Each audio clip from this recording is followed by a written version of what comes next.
এই পিচ্চি বর, কাছে আসো, একটু আদর করো না আমাকে। এ কি? আপনি আমার কাছে আসছেন কেন? কেন আসছি বুঝতে পারো না? আমার আদর লাগবে। প্লিজ ভাবি, এসব কথা বলবেন না। আমি না আপনার ছোট ভাইয়ের মতো। ছি জান, এসব কেউ বলে হ্যাঁ? আমি তোমার বিয়ে করাবো? বউকে কেউ ভাবি বলে দুষ্টু? ওই জানটা, কাছে আসো, আমাকে আদর করো একটু। প্লিজ ভাবি, আমার কাছে আসবেন না। তাহলে কিন্তু তাহলে কিন্তু কি আদর করবে আমাকে? বলেই ঈশানের সদ্য বিয়ে করা বউ ওরফে হবু ভাবি ওর দিকে এগোতে লাগলো। ঈশান ভয়ে পেছোতে পেছোতে দেওলের সাথে থেকে গেল। ভাবি অর্থাৎ আমার সিনিয়র বউ এসে পাঞ্জাবির কলারটা দুই হাতে ধরে ওনার ঠোঁট জোড়া আমার ঠোঁটের দিকে এগোতে লাগলো। বুঝতে পারলাম আর শেষ রক্ষা হবে না, তাই চোখ জোড়া বন্ধ করে নিতেই ভাবি আমার ঠোঁট জোড়া দখল করে নিল। হাতি তার উষ্ণ ঠোঁটের ছোঁয়া পেতে ঈশানের শরীরে কারেন্ট বয়ে গেল। প্রথম প্রথম ঈশান হাদিতার সাথে কোনো রেসপন্স করছিল না বলেই আদিতা ওর হাতগুলো নিয়ে কোমরে রাখলো আর ঠোঁটজোড়ায় গভীরভাবে চুমু দিতে লাগলো। একটা সময় ঈশানও আর থাকতে না পেরে আদিতার সাথে রেসপন্স করতে লাগলো। ঈশানের রেসপন্স পেয়ে হাদিতার মুখে একটা হাসির রেখা ফুটে উঠল। হাদিতা ঈশানের ঠোঁটজোড়া এমনভাবে আঁকে ধরছে যার জন্য ওর নিঃশ্বাস নিতে কষ্ট হচ্ছিল। তাই ঈশান আদ্রিতাকে জোর করে ছাড়িয়ে নিল। তারপর জোরে জোরে নিঃশ্বাস নিতে নিতে বলল, এভাবে কেউ কিস করে? কেন পিচ্চি বর, তোমার ভালো লাগেনি? হ্যাঁ, তা লাগবে না। আমাকে এক গাদা লিপস্টিক খাইয়ে দিয়ে বলা হচ্ছে ভালো লেগেছে কিনা। ওয়া, থু থু। আমার তো ভালোই লাগছিল। আসো যান, আরেকটা দিই। আমি পাগল না পায়জামা? একটাতেই আমার নিঃশ্বাস বন্ধ হয়ে আসছিল, আর একটা দিলে তো একদম উপরেই চলে যাব। আমি আছি কি করতে? আমার নিঃশ্বাস দিয়ে তোমাকে বাঁচিয়ে দিব। হ্যাঁ, কচু করবেন। এখন যে লিপস্টিক আমাকে খাইয়েছেন তাতে কালকে নির্ঘাত আমাকে ওয়াশরুম টু বেডরুম করতে হবে। করতে হলে করবে। আমি আছি কি করতে? আমি তোমার কিউট, সুইট আর মিষ্টি বউ, তাই না? সেবা করে তোমাকে সুস্থ করে তুলবো। এখন কথা না বলে আমাকে একটু আদর করো। আমার না তোমার আদর পেতে খুব ইচ্ছে করছে। ছি ছি ছি, আপনি এসব কি বলছেন? আমি না আপনার ছোট ভাইয়ের মতো? আপনি আমাকে এসব কথা বলতে পারলেন? ঈশান, এখন কিন্তু বেশি বেশি হয়ে যাচ্ছে। দেখো, বিয়ের আগে আমরা কেমন ছিলাম সেটা এখন শুনতে চাচ্ছি না। আর এখন তুমি আমার স্বামী, আমি তোমার বউ।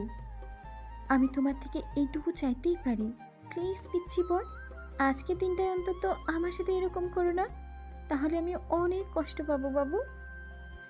আদ্রিতা কথাগুলো বলে ঈশানের মুখের দিকে তাকিয়ে রইল। ঈশান খেয়াল করলো ওনার মুখে একটা বিষণ্ণতা ছাপ।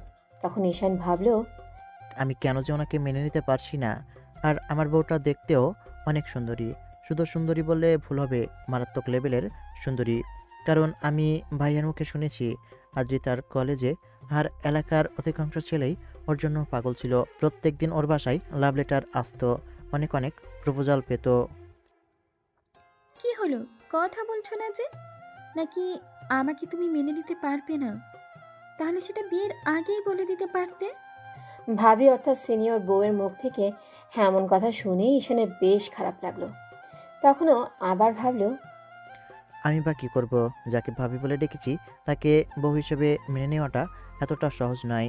তাই আমিও সেটা মেনে নিতে পারছি না, চুপ করে আছি।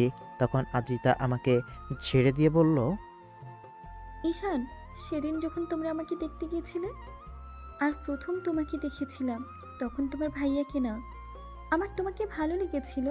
কেন জানো? কারণ তোমার ভাইয়া একটা বাজে ছেলে, যার জন্য আমার সাথে এমন করলো। তোমাকে দেখে ভালো লেগেছিল কারণ তুমি দেখতে সেই লেভেলের কিউট ছিলে আর একদম আমার স্বপ্নের রাজকুমারের মতো ছিলে। আমি ভেবেছিলাম হয়তো তোমার জন্য আমাকে দেখতে গেছিল আব্বু আম্মু, কিন্তু না। যখন শুনেছিলাম তোমার ভাইয়ার জন্য আমাকে দেখতে গেছে তোমরা, তখন আমার মনটা খারাপ হয়ে গেছিল। ভেবেছিলাম তোমার সাথে আমার বিয়ে হবে না, কিন্তু তোমার ভাইয়ার সাথে আমার বিয়েটা ঠিক হয়ে গেল। আমিই বা কী করব? আব্বু আম্মুর কথা কখনো ফেলিনি। না হলে ঠিকই তোমার সাথে প্রেম করতাম। আর এমন একটা সিচুয়েশনে দাঁড়িয়েছিলাম তখন, ওগুলো বলার মতো কোনো উপায়ও ছিল না। তাই সবটা মেনে নিতে চেয়েছিলাম। তারপর তোমার ভাইয়া যে এরকম একটা কাজ করবে আর আমি তোমাকে নিজের করে পাবো, তোমার ভাইয়ের জায়গায় তোমার সাথে আমার বিয়ে হবে, সেটা একমাত্র হয়তো উপরবেলাই জানতো। আপনারা কি ভাবছেন ভাবি? থুক্কু, আদ্রিতা আমাকে এমন কথা বলছে কেন? আসলে আদ্রিতার সাথেই ভাইয়ার বিয়েটা ঠিক হয়েছিল, তাই আমি ওনাকে ভাবি বলে ডাকতাম। কিন্তু বিয়ের 2 দিন আগে জানতে পারলাম ভাইয়ার অন্য একটা মেয়ের সাথে রিলেশন আছে। তার সাথেই পালিয়ে গিয়েছে ভাইয়া। আর বাকিটা গল্পের সাথে থাকলেই জানতে পারবেন। বিয়ের 2 দিন আগের ঘটনা।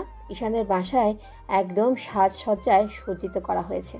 চারিদিক থেকে লোকজন আসতে শুরু করেছে। আত্মীয় স্বজনের বাসাটা ভরপুর হয়ে গেছে। কিন্তু সেদিনের সকালবেলায় আম্মু ঈশানের ভাইয়া ইমনের রুমে গিয়ে দেখে ইমন রুমে নেই। আম্মু সারা রুম তন্ন তন্ন করে খুঁজে ফেলল। আর এমনটা করার কারণ হচ্ছে, আম্মু এর আগেও সকালে 2-3 বার ভাইয়ের রুমে এসেছে। ভেবেছিল হয়তো ইমন বাইরে গেছে কিংবা ছাদে আছে, তাই আম্মুর তেমনভাবে সন্দেহ হয়নি। কিন্তু যখন বেলা 10টা বেজে গেল, ইমন খেতে আসছিল না, তখন আম্মুর কেমন সন্দেহ হলো। তাই রুমে এসে খুঁজতে লাগলো। তারপর যখন পাচ্ছিল না, তখন খেয়াল করলো ভাইয়ের বিছানার উপর ফোনটা রাখা আর তার নিচে একটা কাগজ রাখা, যেটা দেখে আম্মু তাড়াহুড়ো করে গিয়ে কাগজটা হাতে নিয়ে খেয়াল করলো ওতে কিছু লেখা আছে। তখন আম্মু পড়তে শুরু করলো। আম্মু এমন কিছু দেখলো যার জন্য নিজেকে ঠিক রাখতে পারলো না। তাড়াহুড়ো করে চিৎকার করতে করতে ডাইনিং রুমে চলে আসলো। আম্মু চিৎকার চেঁচামেচিতে ঈশান আর আব্বু এসে বলতে লাগলো, সাইলা, কি হয়েছে তোমার? এভাবে চিৎকার করছো কেন? পুরো বাড়িতে মেহমান দিয়ে ভরা, আর তুমি এমন করে চিৎকার করছো, লোকে কি বলবে? আম্মু, সেটাই তো, কি হয়েছে? এমনভাবে চিৎকার করে বাসা মাথায় করছো কেন? আর তোমার হাতে এটা কি? সর্বনাশ যা হবার হয়ে গেছে। এখন চিৎকার করেও সম্মানটা ফিরবে না। তোমার ছেলে তোমার এরকম একটা কাজ করতে পারলো, আমি ভাবতেও পারছি না। আম্মু, কি হয়েছে সেটা তো বলবে। আব্বু, তুমি আম্মুকে একটু বলো না কি হয়েছে, বলতে বলো। হ্যাঁ, সেটাই তো, কি হয়েছে খুলে বলো তো। তুমি এভাবে কান্নাকাটি না করে বলো কি হয়েছে। আমি কি বলবো? আমার তো হাত পা কাঁপছে। এমন কিছু শোনার পর আমার তো মনে হচ্ছে এই বিয়েটাই ঠিক করা আমাদের জন্য ভুল হয়েছিল। আমার ছেলেটা এমন একটা কাজ করলো। আরে ধুর, কি হয়েছে সেটা না বললে এভাবে চিৎকার চেঁচামেচি করলে কি সব ঠিক হয়ে যাবে? সাইলা, যেটা দেখেছি, এরপরে আমার মুখ দিয়ে আর কোনো কথা হবে না। তোমরাই পড়ে দেখো। আম্মু কথাগুলো বলে চিঠিটা সবার দিকে এগিয়ে দিল। তখন আব্বু আম্মুর হাত থেকে চিঠিটা নিয়ে পড়তে আরম্ভ করলো। আব্বু আম্মু, আমি তোমাদের কাছে আগেই মাপ চেয়ে নিচ্ছি বাসা থেকে চলে যাওয়ার জন্য।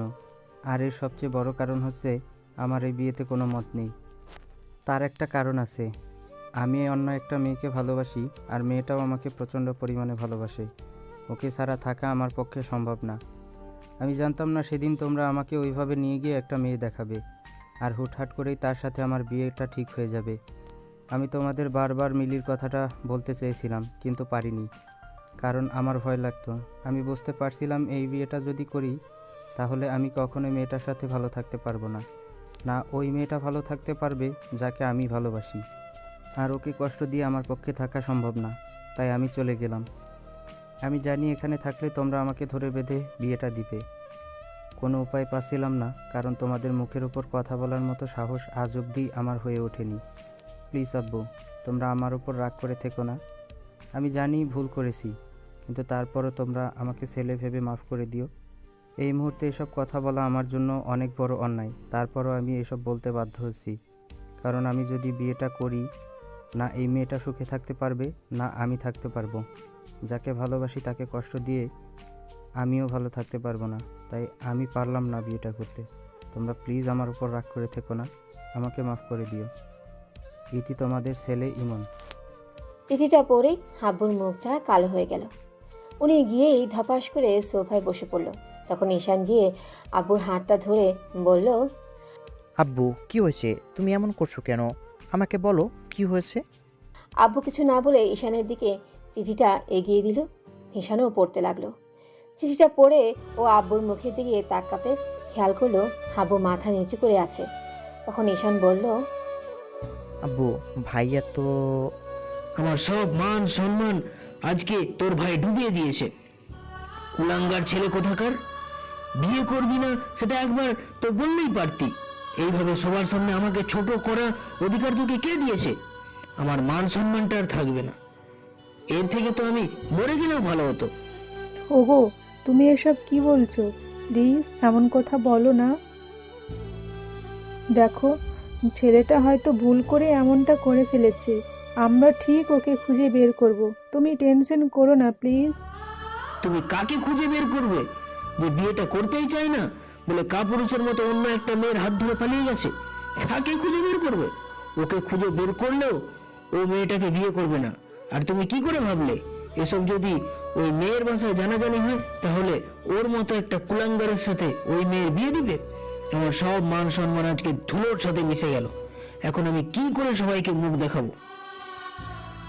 আব্বু, তুমি শান্ত হও, কিচ্ছু হবে না। আমরা ভাইয়াকে ঠিক খুঁজে পেয়ে যাব। ভাইয়া হয়তো আমাদের সাথে মজা করছে। আব্বু, তুমি টেনশন করো না, তোমার শরীর খারাপ করবে। ওগো, ঈশান ঠিকই বলেছে। তুমি কেন টেনশন করছো? ইমন হয়তো মজা করেছে। ও তো কতই মজা করে, তাই না? হয়তো এই বিষয়টা নিয়েও মজা করেছে। দেখো, তোমার ছেলে ঠিক ফিরে আসবে। তুমি কাকে খুঁজে বের করবে? যে বিয়েটা করতেই চায় না বলে কাপুরুষের মতো অন্য একটা মেয়ের হাত ধরে পালিয়ে গেছে, তাকে খুঁজে বের করবে? ওকে খুঁজে বের করলেও ও মেয়েটাকে বিয়ে করবে না। আর তুমি কি করে ভাবলে এসব যদি ওই মেয়ের বাসায় জানাজানি হয় তাহলে ওর মতো একটা কুলাঙ্গারের সাথে ওই মেয়ের বিয়ে দিবে? আমার সব মান সম্মান আজকে ধুলোর সাথে মিশে গেল। এখন আমি কি করে সবাইকে মুখ দেখাবো? ওগো, তুমি শান্ত হও। দেখো, সব ঠিক হয়ে যাবে। উপরওয়ালা আছেন, তিনি আমাদেরকে এমন অসম্মানের মুখে ফেলবেন না। আমার ছেলেটা এমন কাজ কি করে করতেই পারলো? বিয়ে ঠিক হয়ে গেছে, এখন কি করে এরকম একটা কাজ করলো? আমাদেরকে অসম্মানের মুখে ফেলে বাসা থেকে বেরিয়ে গেল। একবার ও বাসায় ফিরুক, তারপর দেখাবো মজা। ওর সাহস হয় কি করে আমাদেরকে এরকম পরিস্থিতির মুখে ফেলার? তুমি কি করে ভাবলে এর পরেও ওরকম একটা কুলাঙ্গার ছেলেকে আমি বাসায় ঢুকতে দেবো? কখনোই না। ওকে আজকে থেকে আমি ত্যায্য পুত্র করলাম। আজকের পর ও আমার কাছে মরে গেছে, আর কখনো আমি ওকে ছেলে বলে পরিচয় দেব না। কি করে পারলো আমার সম্মানটাকে নষ্ট করে দিতে? ও বাসা থেকে পালিয়ে না গিয়ে একটাবার বলতো বিয়ে করবে না। বিয়ে ঠিক হওয়ার পরও যদি বলতো তাহলে আমি ওদের হাতে পায়ে ধরে বিয়েটা ক্যান্সেল করে দিতে পারতাম। এখন এত আয়োজন করার পরে যদি এইরকম একটা কাজ করে তাহলে আমার সম্মানটা কোথায় গিয়ে দাঁড়াবে? সারা শহরের মানুষ জেনে গেছে আমার বড় ছেলের বিয়ে হচ্ছে আরাফ সাহেবের মেয়ের সাথে। আর সেখানে যদি এরকম একটা ঘটনা ঘটে তাহলে মান সম্মান থাকবে বলো? আম্মু, তুমি টেনশন করো না, সব ঠিক হয়ে যাবে। দেখো, ভাইয়া ঠিক বাসায় ফিরে আসবে। ফিরবে না, ফিরবে না। তোর ভাই আমার সম্মানটাকে ডুবি তবেই ছাড়বে। এরকম কুলাঙ্গার ছেলের জন্ম আমি যে নিজে কি করে দিয়েছি ওপরওয়ালা সেটা ভালোই জানে। তিনি যে আমাকে কেন জন্মের শাস্তি দিচ্ছে জানি না। সেই ছোটবেলা থেকে ছেলেটা আমাকে জ্বালিয়ে শেষ করে দিচ্ছে, আর আজকে এসে এমন একটা অসম্মানের মুখে ফেললো। এর থেকে আমার মরে যাওয়াই ভালো ছিল। অন্তত এমন একটা অসম্মানের মুখে তো পড়তে পারতাম না। আব্বু, প্লিজ তুমি এমন কথা বলো না। দেখো, একটা না একটা ব্যবস্থা হয়ে যাবে। আমরা ঠিক এই অসম্মানের হাত থেকে বেঁচে যাব। আর তাছাড়া এখনো তো বিয়ের 2টা দিন বাকি আছে। তাহলে তুমি এত চিন্তা করছো কেন? ঠিক কিছু একটা করা যাবে। দেখো, কি করব এখন এই মুহূর্তে? আমি কি করব? ছেলে খুঁজে পাবো কোথায় যে মেয়েটার সাথে বিয়ে দেবো? নাকি আমি নিজেই বিয়ে করব বলো, যে সব ঠিক হয়ে যাবে? তুমি বিয়ে করবে মানে? কি সব উল্টোপাল্টা কথা বলছো? টেনশনে কি তোমার মাথা খারাপ হয়ে গেছে নাকি? চুপ করো, একদম চুপ করো। এই টেনশনের সময় একদম কমেডি করবে না। আমি মরছি আমার জ্বালায়, আর উনি এসে কানের গোড়ায় ঢাল খঞ্জনি বাজাচ্ছে। এই সব হয়েছে তোমার জন্য, একমাত্র দায়ী তুমি এর জন্য। আমি দায়ী মানে? আমি আবার কি করলাম? তুমি সব সময় ছেলেটাকে মাথায় করে নাচতে, তাহলে তোমার দোষ হবে না তো কার হবে? হ্যাঁ, তোমার জন্য এমনটা হয়েছে। বারবার বলেছি ছেলেকে তোল্লায় দিয়ে মাথায় তোলো না, কিন্তু তুমি আমার কথা শোনোনি। আর ও এতটাই মাথায় উঠে গেছে যে কোনটা ভুল কোনটা ঠিক সেটা বুঝতে পারলো না। এমন একটা কাজ করলো যার জন্য আমাদের সম্মানটাকে ধুলোর সাথে মিশিয়ে দিল। আল্লাহ, ওর মতো কুলাঙ্গার সন্তান আর কাউকে দিও না। আজকে আমার জায়গায় অন্য কেউ হলে নির্ঘাত হার্ট অ্যাটাক করে উপরে চলে যেত। প্লিজ তুমি এরকম কথা বলো না। দেখো সব ঠিক হয়ে যাবে। তুমি কেন এসব উল্টোপাল্টা কথা বলছো? দেখো কিচ্ছু হবে না। কিচ্ছু ঠিক হবে না। তুই আমার মাথায় পানি ঢাল। তোর ভাই কি করে গেল এটা? এর থেকে আমার মাথায় একটা বাড়ি মেরে দিলেও আমি শান্ত হয়ে শুয়ে থাকতাম। তারপর একরকম সর্বনাশ তোর ভাই কেন করলো রে? দুলা ভাই তুমি এত টেনশন করো না তো, সব ঠিক হয়ে যাবে। কি সব উল্টাপাল্টা কথা বলছো? মাথায় পানি ঢালতে হবে কেন? এই সাধারণ বিষয় নিয়ে এত হাইপার হচ্ছে কেন বলো তো?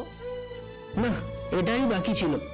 সাইলা, তোমার ভাইকে এই সিচুয়েশনে এরকম কমেডি করতে বারণ করো, নাহলে আমার থেকে খারাপ কেউ হবে না। আর এই শালা, দূর হয়ে যা আমার সামনে থেকে। তোর জন্য আমার ছেলেগুলো এরকম হয়েছে। দুলা ভাই আমি জানি আপনার আমার কথা কখনো বিশ্বাস হবে না। আমি সব জিনিসেই সাধারণত সলিউশন দিই বলে আপনার কাছে মনে হয় আমি কমেডি করি, তাই তো? আপনি টেনশন নেবেন না তো। শেষবারের মতো আপনি টেনশন নেবেন না তো। শেষবারের মতো আমার কথাটা শুনেই দেখেন। দেখেন আপনি সম্মানটাও বেঁচে যাবে, আর সবার সামনে মাথা উঁচু করে বাঁচতে পারবেন। সাইলা, তোমার ভাইকে চুপ করতে বলো। এই সিচুয়েশনে কিন্তু ওর এই নাটক আমার পছন্দ হচ্ছে না। ওকে চুপ থাকতে বলো, না হলে আমি ওকে বাঁচা ছাড়া করে ছাড়বো। আরে দুলা ভাই, আমার কথাটা একবার শুনেই দেখো না। তুমি তো সবকিছু না শুনে এইভাবে আমাকে ভুল বুঝতেছো। ওর ঘরের শালা, তোর কথা যতবার শুনেছি ততবারই আমার লেজে গোবরে অবস্থা হয়েছে। এই সময় এসে তুই আমার মাথাটা হেড করে দিস না, তাহলে তোর ভাগ্নের মতো আমিও পালিয়ে যাওয়া ছাড়া কোনো উপায় থাকবে না। মামার এরকম কথাতে হাবু সিন ক্রিয়েট করতে লাগলো।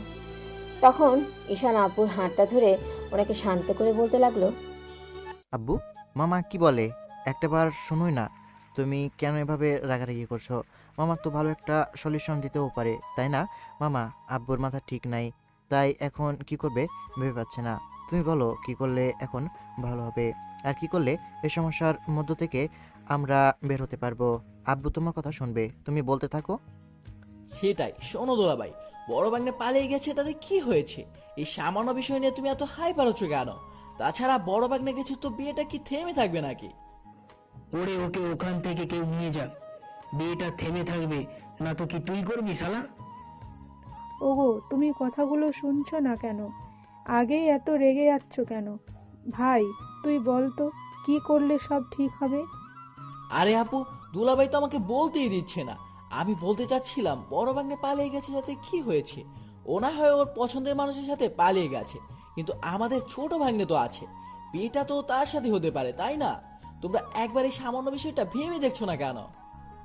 মামার এরকম কথা শুনে ঈশানের মাথায় যেন কেউ একটা বাড়ি মেরে দিল। ওর মনে এমন কথা শোনার পর মনে হচ্ছিল এই মুহূর্তে ডেট এক্সপায়ার 7 আপ খেয়ে একটু মাতলামি করতে। ঈশানের বারবার মনে হচ্ছিল মামা কোন ভিত্তিতে এই কথাটা বলল। ঈশান এবার রিয়েক্ট করে দাঁড়িয়ে গেল আর বলতে লাগলো, মামা, তুমি কি পাগল হলে নাকি? এই মুহূর্তে তুমি সত্যি কমেডি করতে শুরু করে দিলে। দেখো, আব্বু কথাগুলো শুনতে চাইছিল না, তার জন্য তোমাকে আমি একটা সুযোগ করে দিলাম, আর তুমি কিনা শেষ পর্যন্ত আমাকে নিয়ে এরকম একটা মজা করতে শুরু করলে। আরে ভাগ্নে, বোঝার চেষ্টা করো। এই মুহূর্তে আমার হাতে এছাড়া আর কোনো উপায় নেই। আর দুলাভাইয়ের সম্মানের প্রশ্ন এখানে। সম্মান আগে, তারপর হচ্ছে কমেডি।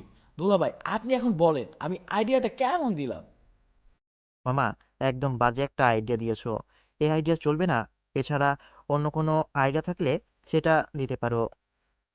কেন চলবে না? আর চলবে মানে দৌড়াবে? সম্মান বাঁচানোর জন্য এর থেকে ভালো উপায় আর হতে পারে না। ভাই তুই আরো বল, আরো কিছু থাকলে বল। ওগো তুমি শুনছো ভাই কি বলছে? এছাড়া তো আমিও কোনো উপায় দেখতে পাচ্ছি না। এখন তুমি কি বলো? আম্মু, শেষ পর্যন্ত তুমিও পাল্টি খেলে। আম্মু, এসব কিন্তু ভালো হচ্ছে না। প্লিজ তোমরা এরকম মজা করো না তো। আমি কিন্তু সিরিয়াস মোডে আছি। আমরাও সিরিয়াস ভাবেই কথাগুলো বলছি। আর ভাই তো ঠিকই বলছে। এর থেকে পরিত্রাণ পাওয়ার এই একটাই মাত্র উপায় আছে। ওগো, তুমি কথা বলছো না কেন? হাতে সময় নেই, যা বলার খুব শিগগিরই বলো, না হলে অনেক বড় সমস্যা হয়ে যাবে। আর ওদের বাসায় কথা বলতে হবে, ওদের রাজি করাতে হবে, তার জন্য তো সময় লাগবে নাকি? আর মেয়ের বাড়িতে যদি রাজি না হয়, তাহলে কিন্তু বিয়েটা ক্যান্সেল করে দিতে হবে। তাছাড়া আর কোনো উপায় দেখছি না। আব্বু, তুমি ওদের কথা শুনো না তো। এদের মাথা ঠিক নেই। সমস্যার মধ্যে পড়ে এরাও সব প্রবলেমে সমস্যা হয়ে গেছে। তাই প্লিজ তুমি এদের কথা শোনো না তো। তাছাড়া ভাইয়া গেছে, ফিরে আসবে। আপনার জন্য এখন ভাইয়ের জায়গায় কি আমি বিয়েটা করব নাকি? তোমরা কি পাগল হলে নাকি তোমাদের মাথা খারাপ? তুই যেটা ভাবার ভাবতে পারিস। আর তোর ভাইয়া ফিরে আসলে না হয় ওর সাথে বিয়েটা দিয়ে দেয়া যাবে। আর তাছাড়া এখন তুই ছাড়া আর কোনো উপায় নেই। প্লিজ বাপ, তুই আমাদের রক্ষা কর, না হলে তোর আব্বুর সম্মানটা ধুলোয় মিশে যাবে। তোর আব্বু কারোর সামনে মাথা উঁচু করে বাঁচতে পারবে না। সারা জীবনের জন্য ওনার মাথাটা হেট হয়ে যাবে। এখন তুইই পারিস ওনাকে এরকম একটা অসম্মানের মধ্য থেকে বাঁচাতে। ওগো, তুমি ছেলেটাকে বোঝাও না একটু। এই মুহূর্তে আমি কিছুই বুঝতে পারছি না, কিন্তু একটা বিষয় তোমরা হয়তো ঠিকই বুঝেছো। এখন অসম্মানের হাত থেকে বাঁচানোর জন্য এছাড়া আর অন্য কোনো উপায় নেই। তোর ভাই যদি ফিরে আসে তাহলে তোকে বিয়েটা করতে হবে না, আর যদি না আসে তাহলে তোকে দিয়েই কাজ চালিয়ে নিতে হবে। কিন্তু সবার আগে আমার ওদের সাথে কথা বলতে হবে। আব্বু প্লিজ আমাকে এরকম একটা বিপদের মধ্যে ফেলো না।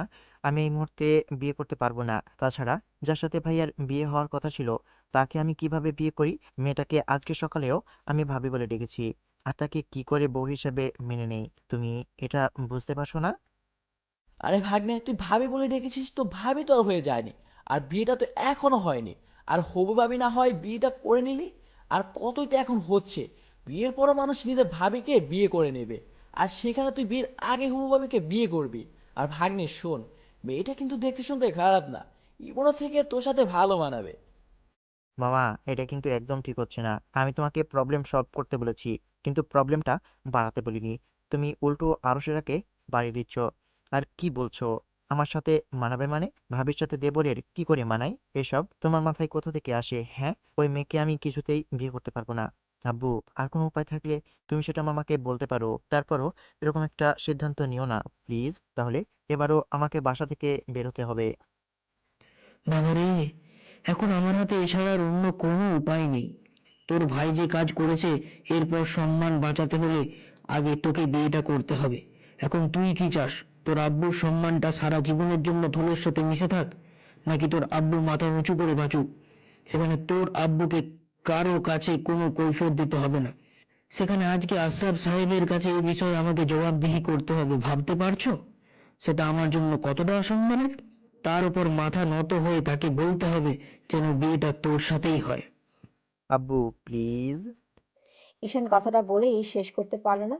হাব্বু তার আগে এসে ওর হাত দুটো ধরে তারপর অসহায় কণ্ঠে বলতে লাগলো, বাপ, তুই আমাকে একটু দয়া কর। আমি বাবা হয়ে তোর কাছে হাত জোড় করে বলছি, তুই আমার সম্মানটাকে বাঁচা। না হলে আমার বেঁচে থাকার মতো কোনো সম্বল থাকবে না। আমার এত বড় অসম্মান হলে এর থেকে মরে যাওয়াই ভালো। প্লিজ, তুই বিয়েটা করে নে বাপ। আব্বুর কথায় ঈশানের চোখে পানি টলমল করে উঠল।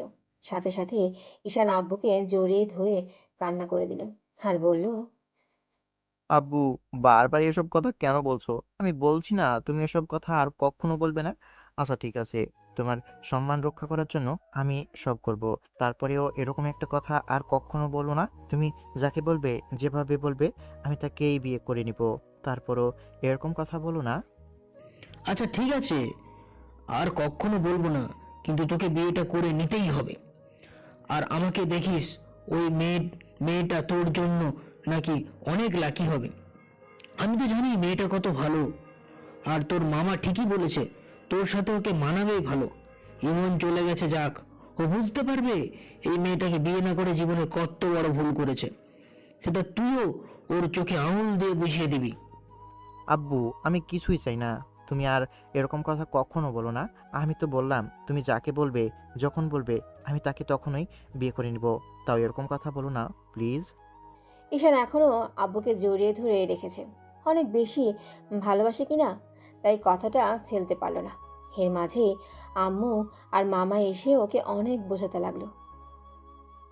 ঈশান চুপচাপ সব শুনল, তারপর আর কিছু না বলেই রুমের দিকে চলে গেল। রুমে এসে দরজা আটকে দিয়ে বিছানায় বসে রইল, ভাবতে লাগলো কি করবে। অন্যদিকে আব্বু আদ্রিতার আব্বু অর্থাৎ আশরাফ সাহেবকে ফোন দিতেই ফোন রিসিভ করলেন আর বলতে লাগলেন, বলুন কি খবর আপনার? না মানে আসলে আমি একটা কথা বলতে চাচ্ছিলাম, সেজন্য আপনাকে ফোন দেওয়া। কথা তো সেই বিয়ে ঠিক হবার আগ থেকেই হয়ে যাচ্ছে, এখন আবার কি কথা? আর কথা তো চলতেই থাকবে। আপনি টেনশন করবেন না, জামাইকে আমি সন্তুষ্ট করে দেব। এমন ভাবে জামাইকে সবকিছু দিয়ে পরিপূর্ণ করে দেব যেন কেউ বলতে না পারে আমার মেয়ের বিয়েতে কোনো কিছু কমতি ছিল। আপনি যে কি বলেন না, এমন কিছুই না।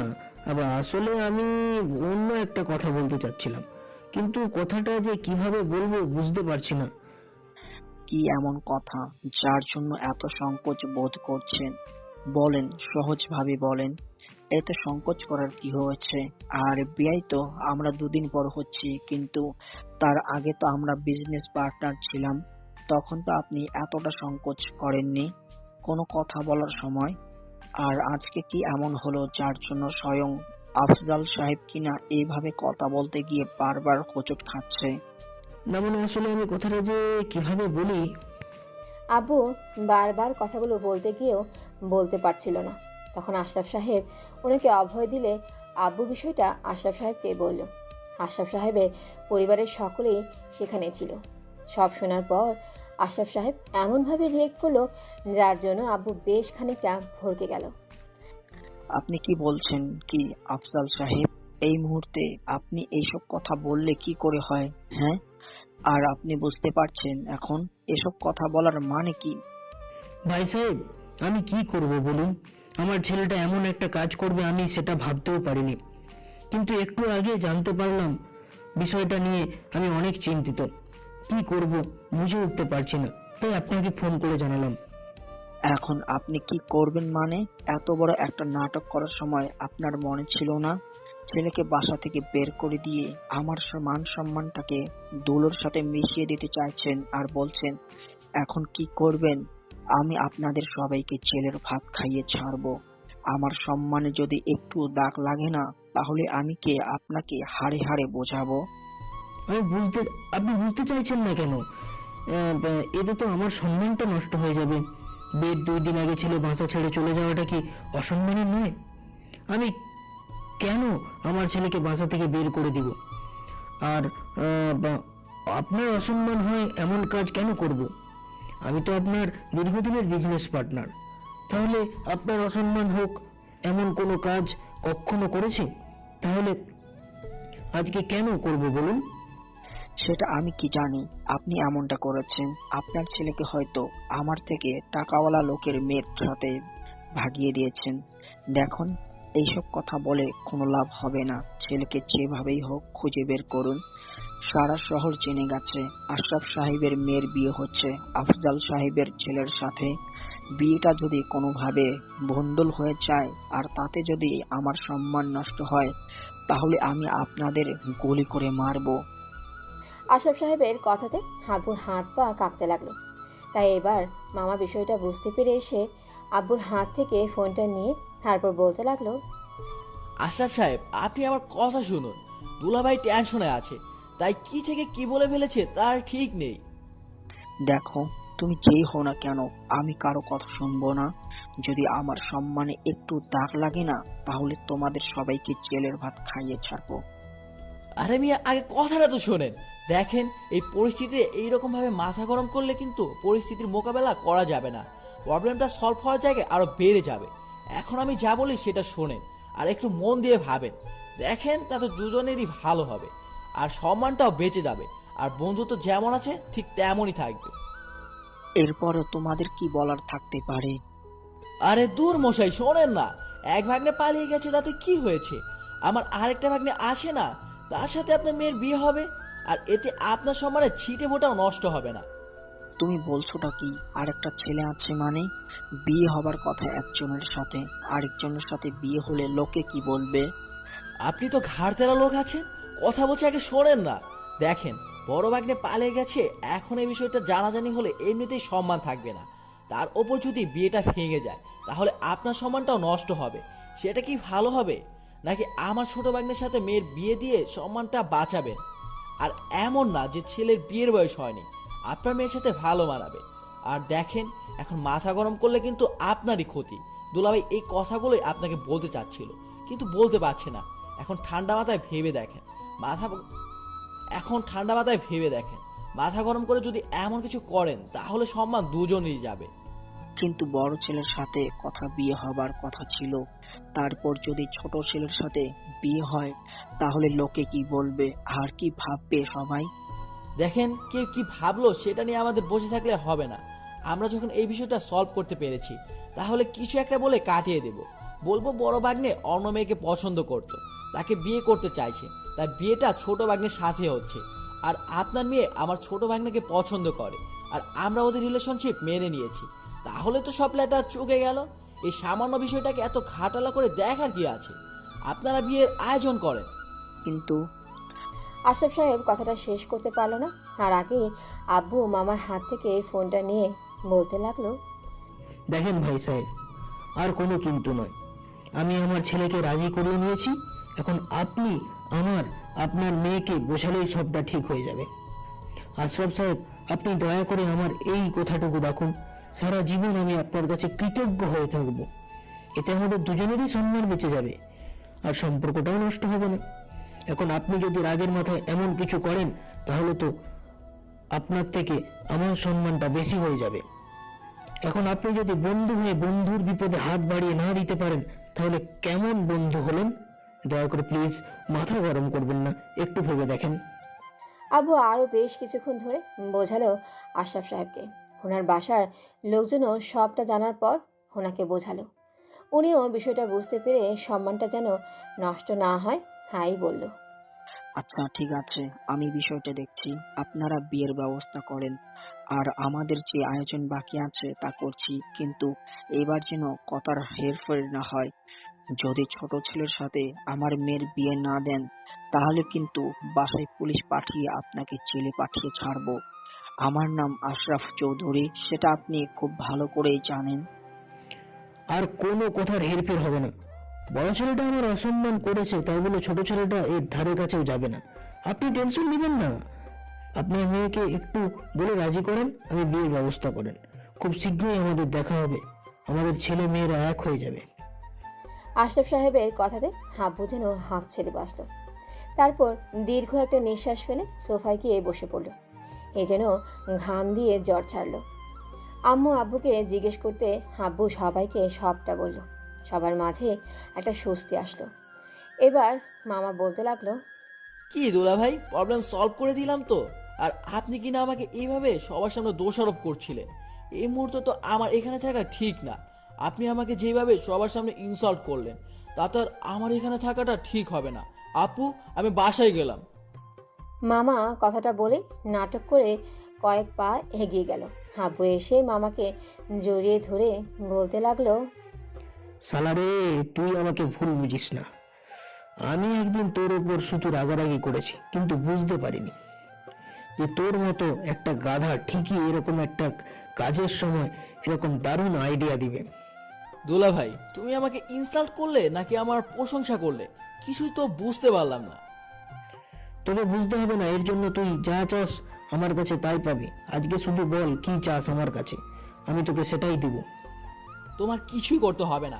তুমি শুধু আমাকে সবার সামনে এইভাবে ইনসাল্ট করবে না, তাতে আমার খুব ভালো লাগবে। ওরে সালারে, ওটা তো তোকে ভালোবেসে করি, যেন তুই একটু মানুষ হস। তো দুদিন এভাবেই যে কেটে গেল ঈশান জানে না। এই 2 দিনেও ও আর আব্বু আম্মুর সাথে তেমন কথা বলেনি। ওরা বুঝতে পেরেছে ও বিষয়টার জন্য ঈশান একটু রেগে আছে। তারপরও কিছু বলেনি, কারণ আব্বু আম্মু জানে ঈশান বিষয়টা নিয়ে একটু দোটানায় আছে, আর ও মন থেকে কখনোই বিয়েটা করছে না। তারপরও সম্মান বাঁচাতে বিয়েটা ওকে করতেই হচ্ছে। এই ছিল কাহিনী। তো কিভাবে যে বিয়ের দিনটা গেল ঈশান সেটা জানে না। বিয়ের সময় ও অনেকটাই অন্যমনস্ক ছিল, কিন্তু একটা জিনিস ওর ভাবতে অবাক লাগছে যে সবটা জানার পরও কিনা হাদিতা ওকে বিয়ে করে নিল। তাই বারবার ওর জিজ্ঞেস করতে ইচ্ছে করছিল হাদিতা কেন সবটা জানার পরও বিয়েটা করে নিল। বিয়ের পর সব ফর্মালিটি পূরণ করে এখন ঈশান ছাদে একা দাঁড়িয়ে আছে। একটু আগেই বাসায় আসছে হাদিতাকে নিয়ে, এমনকি আম্মুর কথাতে আদিতাকে কোলে করে রুমেও দিয়ে আসছে। ঈশান আকাশের দিকে তাকিয়ে ভাবছে, আব্বু আম্মু শেষ পর্যন্ত আর কোনো কাজ পেলে না আমাকে এভাবে কোরবানি দিলে। আমার থেকে 3 বছরের বড় একটা মেয়ের সাথে বিয়ে দিল, যাকে কিনা কিছুদিন আগেও ভাবি বলে ডেকেছি। আজকে তাকে বউ হিসাবে কি করে মেনে নিব? কেন এরকমটা করলো ওরা? আর ভাইয়া, তোকে তো আমি দেখে নিব, তোর জন্য সবকিছু হয়েছে।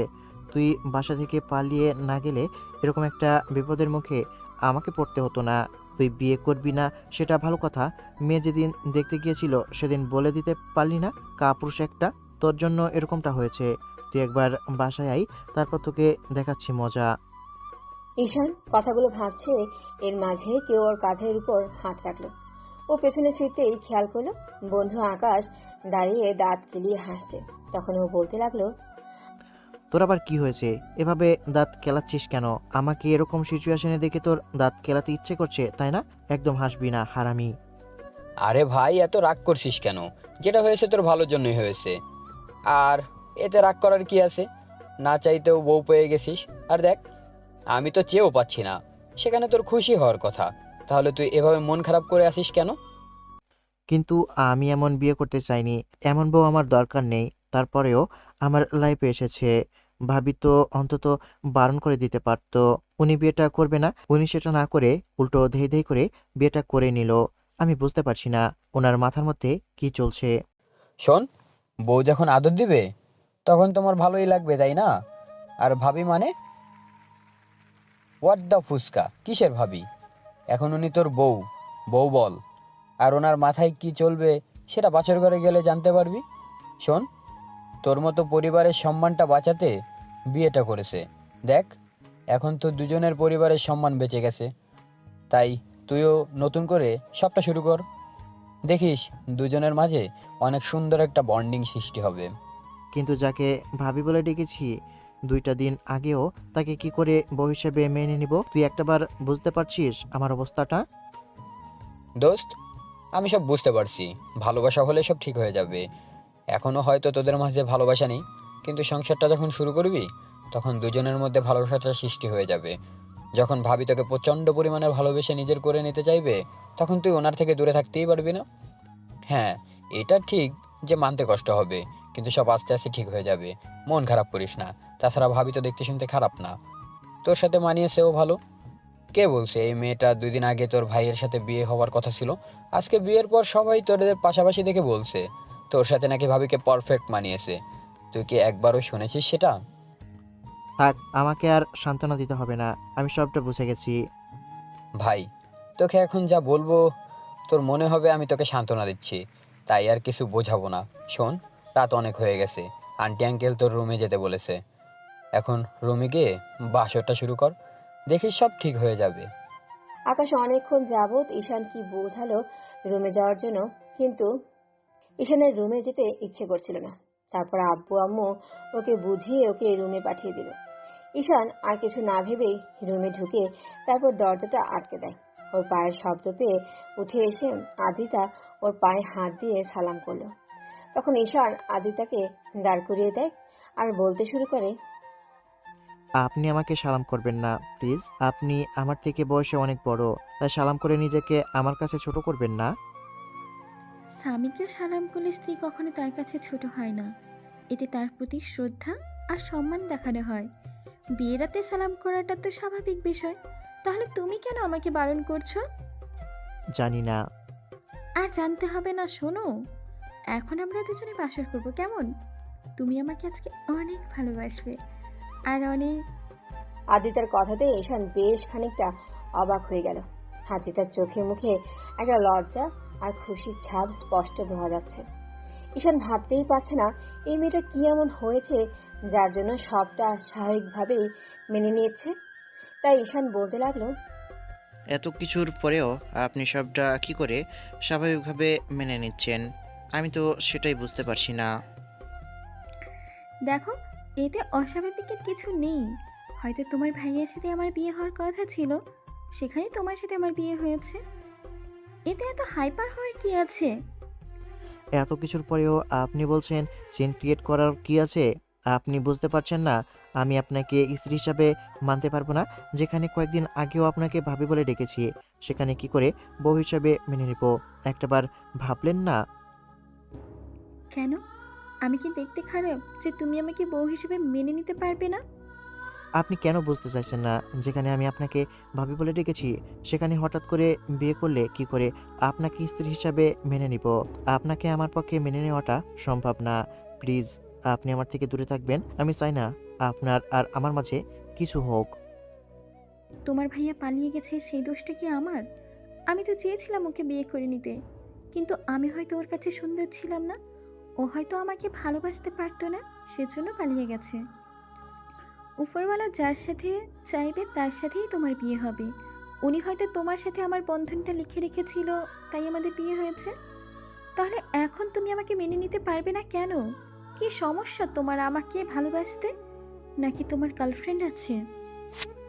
না, নেই, কিন্তু গার্লফ্রেন্ড নেই আর কাউকে পছন্দ করে না, সেটা আমি খুব ভালো করেই জানি। তাহলে আমাকে ভালোবাসতে সমস্যা কোথায় তোমার? নাকি আমি দেখতে তোমার মনের মতো নই? ঈশান কোনো কথা বলছে না। হাজিদা একটা সময় ওকে ছেড়ে দিল। তখন ঈশান ওর চোখের পানি মুছে দিয়ে বলল, প্লিজ আপনি কাঁদবেন না। আপনার চোখে পানিটা মানায় না।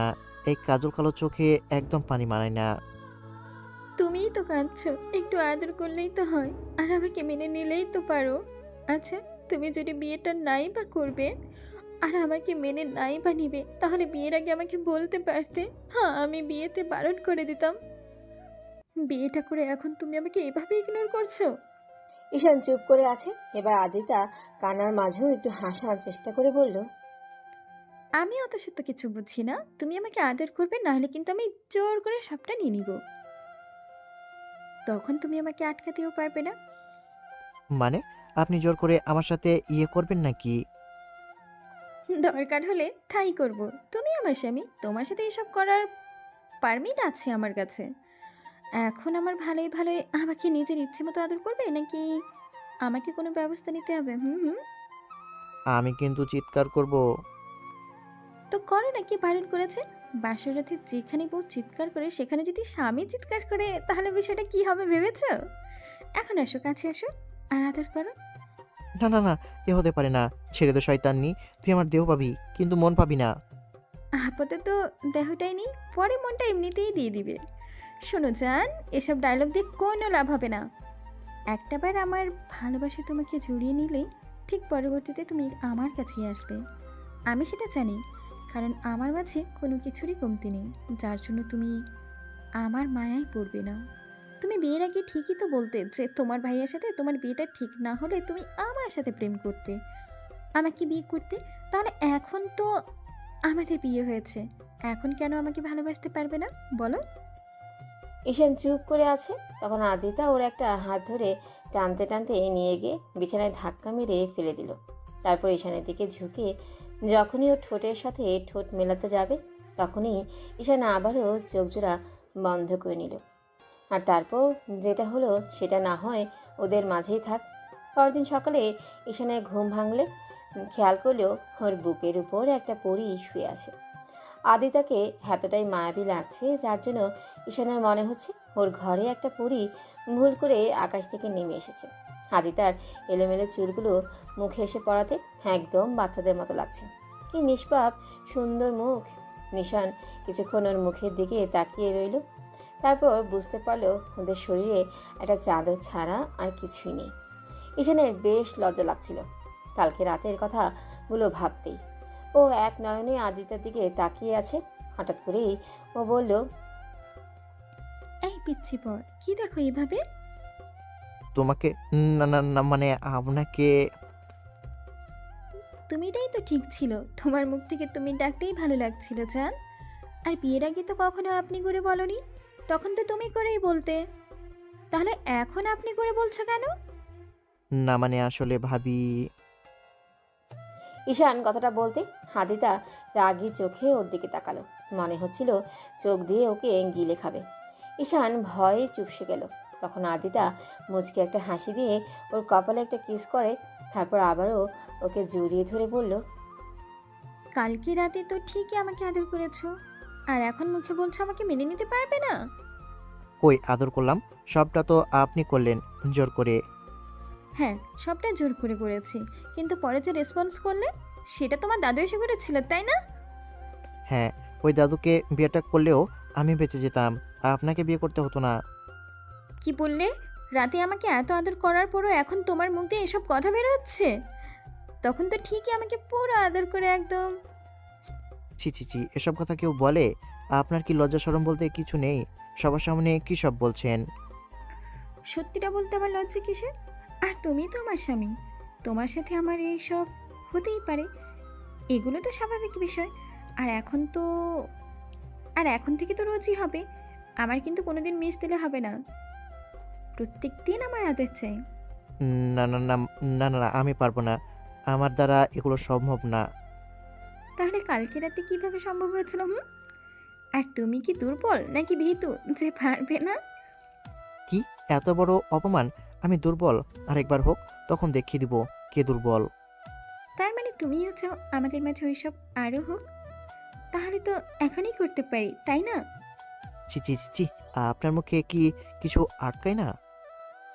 আপনি কি পাগল নাকি আপনার মাথা খারাপ? এসব উল্টাপাল্টা কথা না বলে এখন আমাকে ছাড়ুন আর যান, গোসল করে আসেন। এভাবে জান বলে কি ছেড়ে দিতে পারি? বলো পিচ্ছি বল। আমি আপনাকে যান বলিনি, যেতে বলেছি। আল্লাহ, আপনি তো আমাকে পাগল করে দিবেন দেখছি। পাগল আমি তোমাকে করব নাকি তুমি আমাকে করে ফেলেছো? আর কালকে রাত্রে যেমন ভাবে আদর করেছো না, মনে হচ্ছে তুমি আগেও কাউকে আদর করেছো। এই সত্যি করে বলো তো, তোমার বিয়ের আগে কারোর সাথে কিছু হয়নি তো? আপনি আমাকে যেমন আপনি আমাকে যেমন ভাবছেন আমি তেমন ছেলে না। তাছাড়া আমি ভেবেছিলাম বিয়ের পর বউকেই ভালোবাসবো, তাই কারোর সাথে এসব করার চান্স নেইনি। তাহলে এখন আমার সাথে করতে সমস্যা কি? এই তো বললে যে বিয়ের পর বউকে ভালোবাসবে, তাহলে এখন আমাকে ভালোবাসতে সমস্যা কিসের? জানি না, আপনি এখান থেকে যান তো, আর গোসল করে আসেন, আর আমাকেও উঠতে দেন। সেটা তো একসাথেও করতে পারি। নিজের দিকে খেয়াল করে দেখেছেন? রাত্রে তো গায়ে কিছুই রাখেননি, সব খুলে ফেলেছেন। এখন যাব কি করে? দেখলে তো আমিই দেখবো, অন্য কেউ তো দেখবে না। তাহলে এত লজ্জা কিসের? ভারী লুচু মেয়ে তো আপনি, কি সব কথা বলেন? আপনার কি একটু লজ্জা শরম নেই, নাকি সবটা বাজারে বিক্রি করে দিয়েছেন? স্বামীর কাছে লজ্জা সবার কি আছে? এর মধ্যেই আম্মু এসে ওদের ডেকে গেল। তখন আদিতা বলল একটু পরে যাবে। এখন যান, উঠেন আর আমাকে ছাড়েন। তাহলে আমার গুড মর্নিং কিসটা কে দেবে শুনি? গুড মর্নিং কিস মানে? জীবনে প্রথম শুনলাম এমন কিছু। গুড মর্নিং কিস বলতে কিছু হয় নাকি?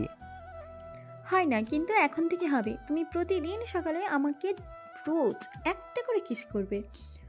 এখন দেরি না করে কিসটা করে ফেলো জান। আমি পারবো না। ওকে, আমি নিয়ে নিচ্ছি। আদিতা কথাটা বলে ওদের 4 ঠোঁট এক করে দিল। তারপর 5 মিনিট পর ঈশানকে ছেড়ে দিয়ে হাসতে হাসতে চলে গেল। বিয়ের পর থেকে ঈশান খেয়াল করলো আদিতা ওর প্রতি প্রচুর কেয়ারিং, সবসময় ওকে নিজের সর্বোচ্চ দিয়ে ভালোবাসার চেষ্টা করে। কিন্তু ঈশান কেন ওকে ভালোবাসতে পারছে না জানে না। একটা মাস কেটে গেছে, এর মাঝে ঈশান ভালোবেসে ওর কাছে না গেলেও আদিতা নিজে থেকেই প্রত্যেক দিন রাতে ঈশানের বুকে মাথা রেখে ঘুমিয়েছে, ওকে আদর করেছে। ওর এতটা কেয়ারিং দেখে ঈশান বুঝতে পারছে আদিতা ওকে অনেক বেশি ভালোবাসে। কিন্তু ঈশান কেন ওকে ভালোবাসতে পারছে না? ইদানিং আদিতার মনটাও বেশ খারাপ থাকে, আর সেটা কেন থাকে ঈশান ভালোভাবেই জানে। তারপরেও ঈশান ওকে মন থেকে মেনে নিতে পারছে না। মাঝে মধ্যে ভাবেই ওকে আর কষ্ট দিবে না। তো প্রতিদিনের মতো ঈশান অফিসে যাওয়ার জন্য রেডি হচ্ছিল। এর মাঝে আদিতা এসে ওর আশেপাশে ঘুরঘুর করতে লাগলো। তখন ও বলে, আপনি কিছু বলবেন? না, কিচ্ছু বলবো না। আচ্ছা, একটা কথা বলো তো, তুমি এখনো আমাকে আপনি করে কেন বলো? এখন তো আমাদের বিয়ে হয়েছে আর তুমি আমার বর, তাহলে বউকে কেউ আপনি করে বলে? কেউ বল কেউ বলে কিনা জানি না, তবে আপনি আমার থেকে সিনিয়র, ওই জন্য আমি আপনি করে বলি। প্লিজ, এখন থেকে আর আপনি করে বলো না। আপনি করে বললে কেমন পরপর মনে হয়। প্লিজ পিচ্ছি বর, এখন থেকে আমাকে তুমি করে বলো। ঈশান আদিতার দিকে তাকালো। ও অসহায়ভাবে ঈশানের দিকেই তাকিয়ে আছে। কেন জানি ঈশানের হতাশ করতে ইচ্ছা হলো না, তাই বলল। আচ্ছা ঠিক আছে, এখন থেকে চেষ্টা করব। ঈশান টাই বাঁধার চেষ্টা করছে, কিন্তু পারছে না। তাই আদিতা এসে ওর হাত থেকে টাই নিয়ে প্রতিদিনের মতো ওর পায়ের উপর দাঁড়িয়ে তারপর টাইটা বাঁধার চেষ্টা করলো, কিন্তু পারছে না। তখন আদিতা ঈশানের হাতগুলো ওর কোমরে রাখতেই ঈশান ওর দিকে ফ্যাল ফ্যাল করে তাকিয়ে রইল। আদিতা টাইটা বাঁধা হয়ে গেল। খেয়াল করলো ঈশান ওর দিকে ড্যাব ড্যাব করে তাকিয়ে আছে। তখন ও বলতে লাগলো। এই দুষ্টু, এমন করে তাকিয়ে কি দেখো তুমি? না মানে আসলে আমি যেখানে তুমি আমার দিকে ড্যাব ড্যাব করে তাকিয়ে আছো তাতে লজ্জা পাওয়ার কথা আমার, সেখানে তুমি এমন করে লজ্জা পাচ্ছ কেন পিচ্ছি বর? কই না তো, লজ্জা পাচ্ছি না। আচ্ছা শুনুন, আমার দেরি হয়ে যাচ্ছে, আমি অফিসে যাচ্ছি।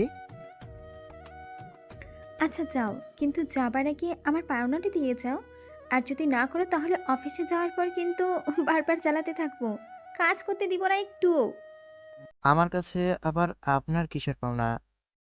ন্যাকা, কিছুই বোঝো না, আমার কিসটা কে দিয়ে যাবে? জলদি আমাকে একটা কিস করো, না হলে কিন্তু আমি এখন সত্যি সত্যি কান্না করব। আর আব্বু আম্মুকে বলবো তুমি আমার সাথে রাগারাগি করেছো। এই টর্চারটা আর কতদিন চলবে বলো তো, যার জন্য আমাকে আব্বু আম্মুর কাছেও কথা শুনতে হবে? যতদিন আমাকে মন থেকে মেনে না নিবে, ভালোবেসে নিজের করে না মেনে নিতে পারবে, ততদিন অব্দি। আর বাকি কি আছে? এমন কোনো সম্পর্ক নেই যেটা আমাদের মাঝে হয়নি। আর তুমি কি বা বাকি রেখেছো? ওটাই তো আমার ইচ্ছেতে হয়েছে, কিন্তু তোমার ইচ্ছেতে নয়। তুমি ভালোবেসে কখনো আমার কাছে আসোনি, সবসময় জোরপূর্বক আমাকে তোমার কাছে আসতে হয়েছে, জোর করে তোমার আদরটা নিতে হয়েছে। এমনকি তোমার বুকে মাথা দিয়ে ঘুমাই, এতে তুমি যে অস্বস্তি ফিল করো আমি সেটা বুঝতে পারি। আমি কিন্তু একটাবারও প্রকাশ করিনি যে তুমি আমার বুকে মাথা রাখলে আমার অস্বস্তি ফিল হয় কিংবা আমার খারাপ লাগে। তুমি নিজে নিজে এরকম উল্টাপাল্টা ভাবছো। ও, তার মানে তুমি চাও আমি তোমার বুকে মাথা রাখি, তাই তো? আচ্ছা ঠিক আছে, এবার থেকে তুমি না চাইলেও আমি তোমার বারণ শুনবো না। আচ্ছা, এখন কথা না বাড়িয়ে আমার পাওনাটা দিয়ে তারপর লক্ষ্মীর ছেলের মতো অফিসে চলে যাও। আর গিয়ে আমাকে একটা ফোন করে দেবে, কেমন? ঈশান জানে আদিতা ওর কোনো কথা শুনবে না। হ্যাঁ, আদিতার কাছে এসে দাঁড়াতে ও একটা মুচকি হাসি দিয়ে তারপর ওদের চার ঠোঁট এক করে দিল। ঈশান রেসপন্স না করলে আদিতা নিজেই সবটা করলো। 2 মিনিট পর ঈশানকে ছেড়ে দিল আর বলল। জানি না এইভাবে আর কতদিন একা একা কিস করতে হবে, কবে তোমার নিজের ইচ্ছাতে স্পর্শটা পাবো। নিজে যেদিন আমাকে ভালোবেসে নিজে যেদিন আমাকে ভালোবাসবে, সেদিন আমি পরিপূর্ণ হয়ে যাব। আদিতার কথায় ঈশান মুচকি একটা হাসি দিয়ে চলে গেল। তখন ও বলল। পিচ্ছি পর অফিসে পৌঁছে একটা ফোন করে দিবা, না হলে কিন্তু আমি টেনশনে থাকবো জানটা। ঈশান মাথা নেড়ে হাসিচোখ উত্তর দিয়ে বেরিয়ে গেল। তারপর অফিসে পৌঁছে আদিতাকে কল করলো। তখন ও কথা বলতে লাগলো। কি ব্যাপার, আজকে দেখি স্যার একা একাই ফোন করলো আমাকে? ঘটনা কি? বউকে আবার ভালোবেসে ফেললো না তো আমার পিচ্ছি বরটা? কেন, ফোন দিয়ে কি অনেক বেশি অন্যায় করে ফেলেছি? আচ্ছা, এরপর থেকে আর দিব না। এই না, আমি কি তা বলেছি নাকি? আমি তো চাই তুমি আমাকে ফোন দাও। আচ্ছা তুমি পৌঁছেছো তো? পৌঁছেছি। আর শুনুন, আজকে একটু কাজের চাপ বেশি আছে, তাই দুপুরে ফোন নাও দিতে পারি। আর বাসায় লাঞ্চের জন্য হয়তো যাওয়া হবে না। আপনি আব্বু আম্মুকে সাথে করে খেয়ে নিবেন, কেমন? তুমি যতক্ষণ পর্যন্ত না আমাকে ফোন দিয়ে বলবে তুমি খেয়েছো, ততক্ষণ অব্দি আমি না খেয়েই থাকবো। এত পাগলামি করেন কেন? আমি তো আপনাকে ভালোবাসি না, জানেন। তারপরেও এত কেয়ারিং কেন দেখান? এখন বাসো না, কিন্তু বাসতে কতক্ষণ? আচ্ছা আমি রাখছি। শোনো জানটা, আমি তোমার ফোনের আশায় থাকবো। যতক্ষণ অব্দি তুমি ফোন না করবে, ততক্ষণ আমি কিন্তু না খেয়ে থাকবো। আদিতা ফোনটা রেখে দিলে ঈশান কাজ করার মনোযোগ দিল। ঈশান জানে না এই মেয়েটার মাঝে কি এমন আছে যার জন্য মনে হচ্ছে ওর মায়াতে ঈশান হাটকে পড়েছে। তারপরেও কেন ওকে মেনে নিতে পারছে না সেটা ওর জানা নেই। তো লাঞ্চ টাইম হলো, তারপরেও ঈশান বাসায় আসছিল না, আর আদিতাকে ফোনও দিচ্ছিল না।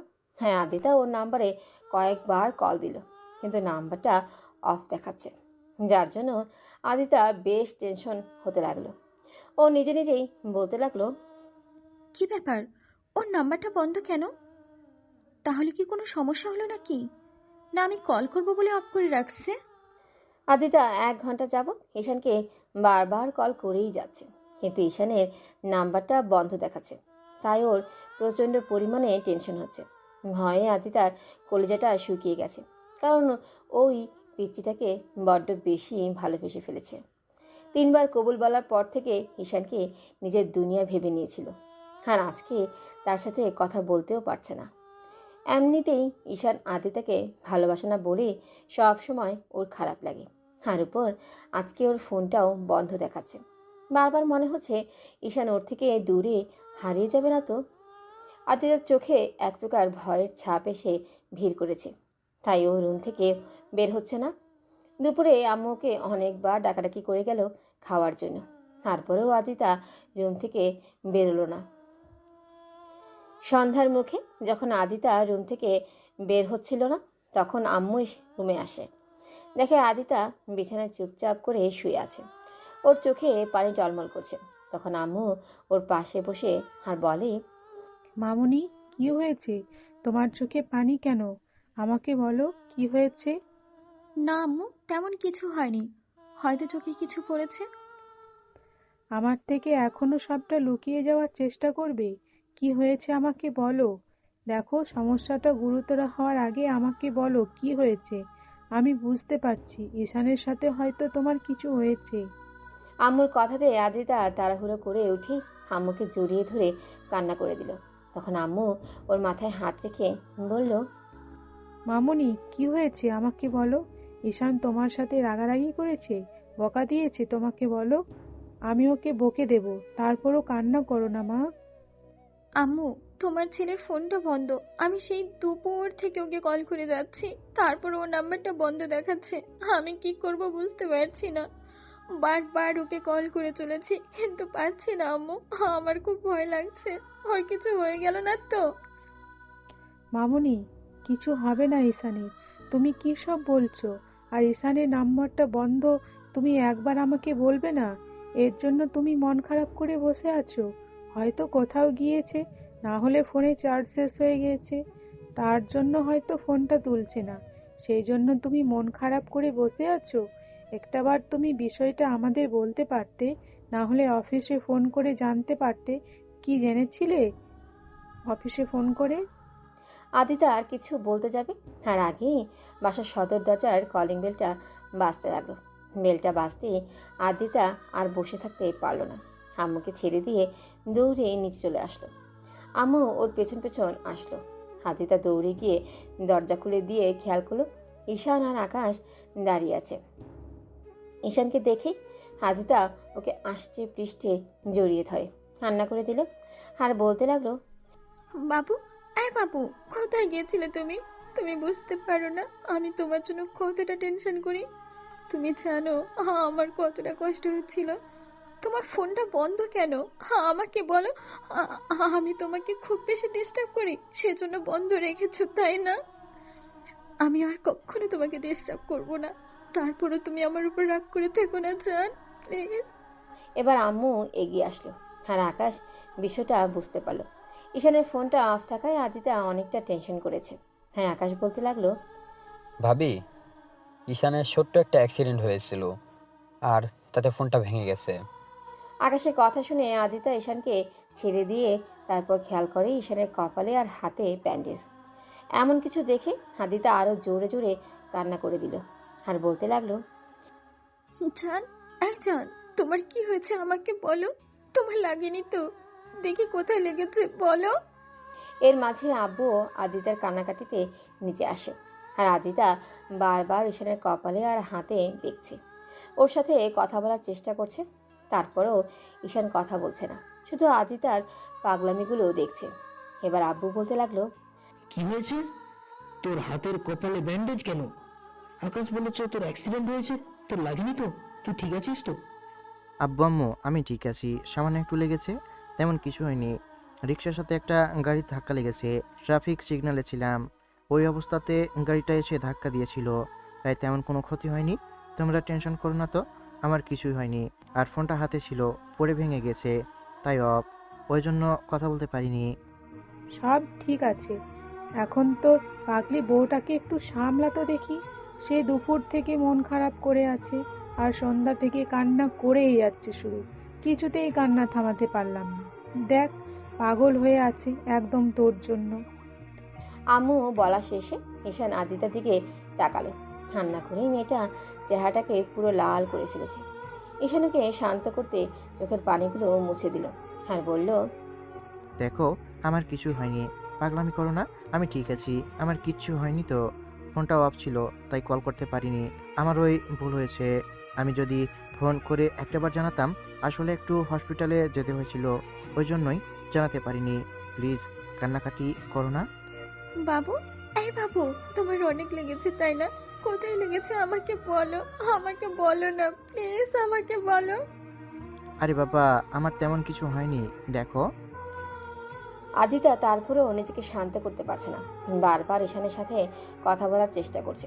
এবার আম্মু ঈশানকে ইশারায় আদিতাকে শান্ত করতে বলল। ঈশান উপায় না পেয়ে পাগলিটাকে শক্ত করে জড়িয়ে ধরে বলল, আরে কিচ্ছু হয়নি আমার, একটু শান্ত হও, দেখো সব ঠিক আছে। দেখো তুমি যদি এভাবে পাগলামি করো তাহলে কি করে বুঝবে আমার কিচ্ছু হয়নি? তোমার এতখানি লেগেছে, এতগুলো ব্যান্ডেজ করা, আর তুমি বলছো তোমার কিচ্ছু হয়নি? তুমি মিথ্যে বলছো তাই না জান? কি হয়েছে আমাকে বলো, আমি সব ঠিক করে দিব। দেখো, আমি আর কখনো তোমাকে দূরে সরে যেতে দিব না। একটা বার আমার সাথে কথা বলো। আরে বাবা, তাহলে আমি কার সাথে কথা বলছি? একটু শান্ত হও, দেখো আমি ঠিক আছি। ঈশান বারবার চেষ্টা করেও যখন আদিতাকে বোঝাতে পারল না, তখন আর উপায় না পেয়ে জোর করে ওকে ছাড়িয়ে নিয়ে তারপর হঠাৎ করে ওকে কোলে তুলে নিল। ঈশানের এমন কাজে আব্বু আম্মু মুচকি মুচকি হাসতে লাগলো, আর আদিতার কান্নাটা আপনা আপনি থেমে গেল। তারপর ও ড্যাব ড্যাব করে ঈশানের দিকে তাকিয়ে রইল। ঈশান আর কোনো কথা না বাড়িয়ে রুমের দিকে যেতে লাগলো।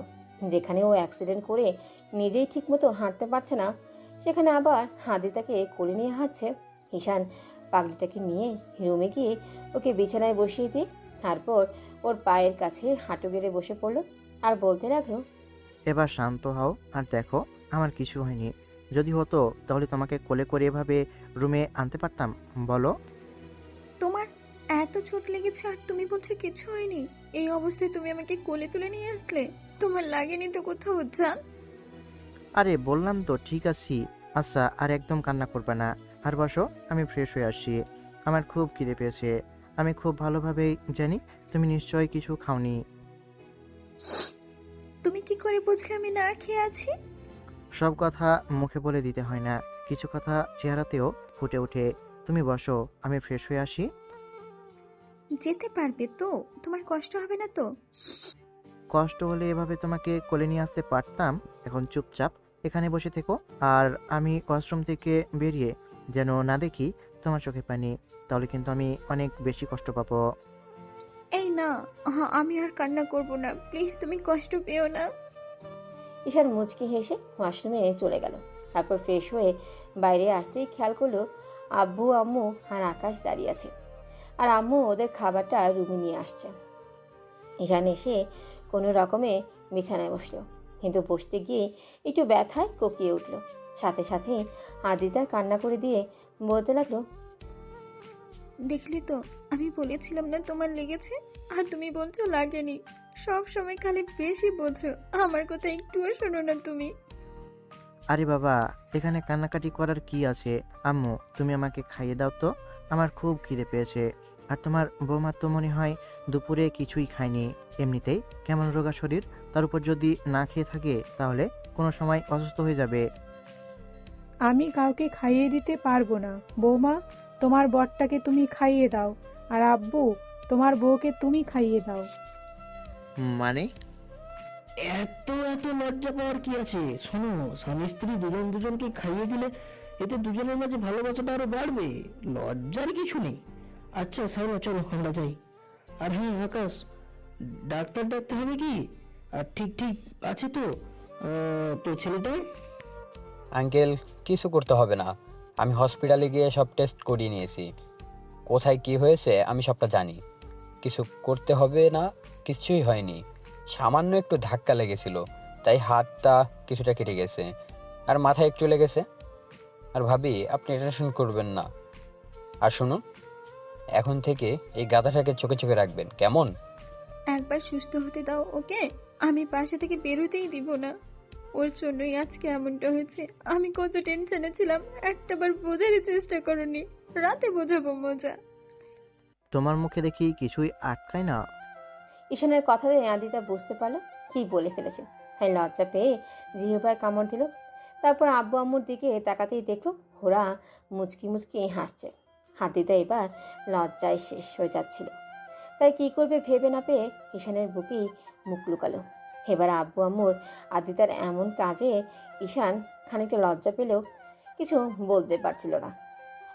তখন আব্বুকে ইশারায় আদিতাকে থামাতে বলে সবাই চলে গেল।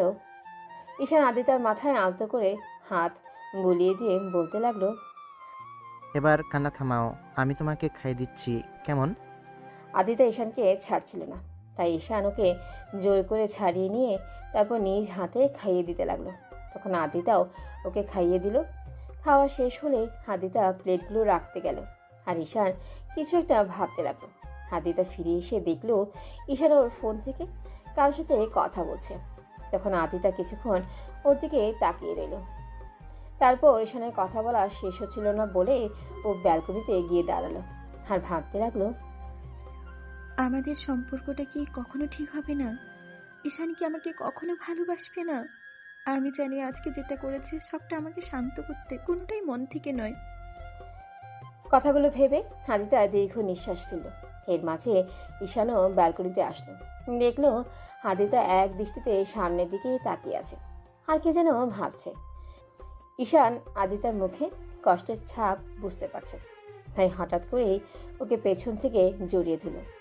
ঈশানের স্পর্শ টের পেয়ে আদিতা একটুও অবাক হলো না, শুধু বলল, কি হলো আজকে হঠাৎ তুমি আমাকে জড়িয়ে ধরেছে? কেন, আমি জড়িয়ে ধরাতে তোমার খারাপ লেগেছে? আর এতক্ষণ কে জড়িয়ে ধরেছিল তোমাকে? না, তুমি কখনো নিজে থেকে আমাকে জড়িয়ে ধরোনি, তাই একটু অবাক লাগছে। আর আজকে যা করলে সব আমার কান্না থামাতে। কে বললো আমি তোমার কান্না থামাতে জড়িয়ে ধরেছিলাম? শোনো, আজকে যা করলাম সব ভালোবেসে করেছি। আসলে এতদিন তোমাকে ভালোবাসতে পারছিলাম না, কিন্তু আমার ভাবি বউটা আমাকে এত ভালোবাসে, যার জন্য তাকে আর ভালো না বেসে থাকতে পারলাম না। তাই ভেবেছি তাকে আর এখন থেকে কষ্ট দিব না। ঈশানের কথা শুনে আদিতা নিজেকে ছাড়িয়ে নিয়ে ওর দিকে ফিরল। আদিতার চোখে পানি টলমল করছে। পানিগুলো গড়িয়ে পড়ার আগে ঈশান মুছে দিল এবং ও ঈশানকে শক্ত করে জড়িয়ে ধরল। এই পাগলি, বললাম তো আর কষ্ট দিব না। আমি জানি তো তুমি আমার ভালোবাসা না পেয়ে কতটা কষ্ট পাচ্ছ। সত্যি অনেক ভালোবাসি কলিজা। আমি জানি তো পাগলি। এখন থেকে আর কখনোই ইগনোর করবে না তো? না, কখনো না, অনেক ভালোবাসবো বললাম তো। অনেক আদর করবে তো? আমার সিনিয়র বউটা যা চাইবে তাই দিব। তাহলে আই লাভ ইউ বলো। কেন, আই লাভ ইউ না বললে ভালোবাসা প্রকাশ পায় না বুঝি? তোমাকে বলতে বললাম, বলো। ওকে, আই লাভ ইউ পাগলি। আই লাভ ইউ টু জান, কলিজা বাবু সোনা, আমার পিচ্ছি বটটা। দাঁড়াও, আমাকে বারবার পিচ্চি বলা? আজকে তোমাকে পিচ্চির আম্মু বানাবো। আমি কি বারণ করেছি নাকি? তাহলে তো এখন শুরু করতেই পারি, তাই না? শুরু করবে মানে কি শুরু করবে? কি আবার? রোম্যান্স, আদর আর প্রচন্ড ভালোবাসা। ইস, ফাজিল বলা। আমার লজ্জা লাগে না বুঝি? লজ্জাটা ভাঙার ব্যবস্থা করছি, দাঁড়াও। ঈশান কথাটা বলেই দেখছেন কারবারটা এখনো চোখ ফুটাইয়া চাইয়া আছে। সবাই যান ভাগেন, এখন যুদ্ধ শুরু হবে। তো আবারও বলি, ভালো থাকুক ভালোবাসাগুলো। দেখা হচ্ছে পরবর্তী অন্য কোনো গল্পে। ততদিন সুস্থ থাকবেন, ভালো থাকবেন। ধন্যবাদ। আল্লাহ হাফেজ।